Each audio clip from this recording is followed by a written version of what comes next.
I signed up for this yesterday, so I have not much prepared, but you ready? All right, exactly.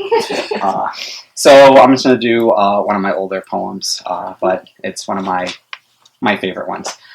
This one's called "Of Birds and Bees." Spirit of Valentine's Day, I guess. Okay. Dear son, if you'd really like to know, it started in my high school math class. She was in the front row, and I was in the last. I laid my head on the desk to get a better angle, but then everything went quiet. The teacher just walked out in silence, and she walked up to me with no warning and said, "Baby, we shouldn't be wasting our morning like this. We have yet to reach our prime, and the biggest crime we could commit is wasting time." So she grabbed my hand, and we ran out without so much as a hall pass. And as for the guards, she said they weren't as smart as we are, and besides, we knew they couldn't run to save their own lives, but we ran for miles. The world was a blur in our eyes. We skipped into the subway and hopped the turnstile because she told me that life isn't fair, so why should we pay it? The train came too crowded, so I stood while she sat in front of the subway map, upright, without ever leaning back. So I told her, "Girl, your body is off the map." And she laughed like that. All the way to the Bronx, where we jaywalked every street we crossed because she told me that crosswalks were for tourists, and we were more familiar. In fact, we even had nicknames for each other.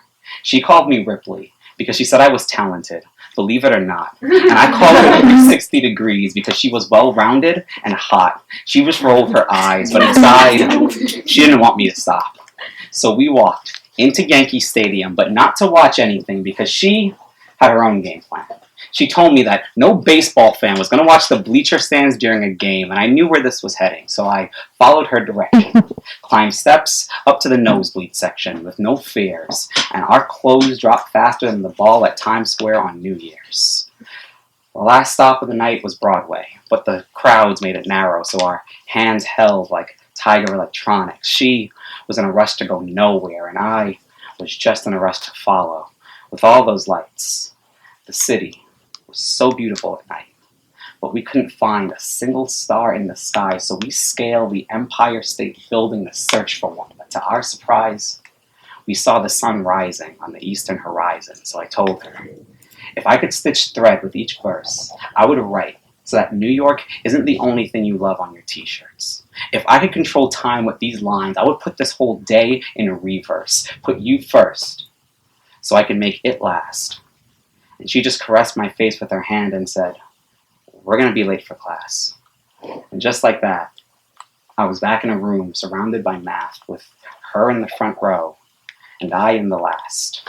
Our day had passed in a New York minute, and I always loved math, but I just wanted to end this long division between us. I mean, we were only separated for like 8 seconds, but I must have been looking at it sideways because it seemed like infinity. The textbook was open in front of me, but I didn't want to see another Matrix unless she was my Trinity, and I was just trying to extend this trilogy, but I guess I had to wake eventually.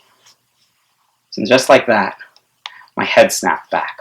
Eyes in a daze, watching the chalkboard get erased with sleep marks on my face in the same place she touched, and just wouldn't be enough. So from that day on, I never slept in math class, and like math magic, 2 became 1. So listen up, son. I can't tell you what dreams may come your way, but never let them run away and vanish into mist. If it weren't for me chasing my dreams, you wouldn't exist. So when you see her, tell her all of this, and anything else that you can muster from your lips, including a kiss. Sincerely, my dad. And P.S. Now you know why you've always worn Yankee caps.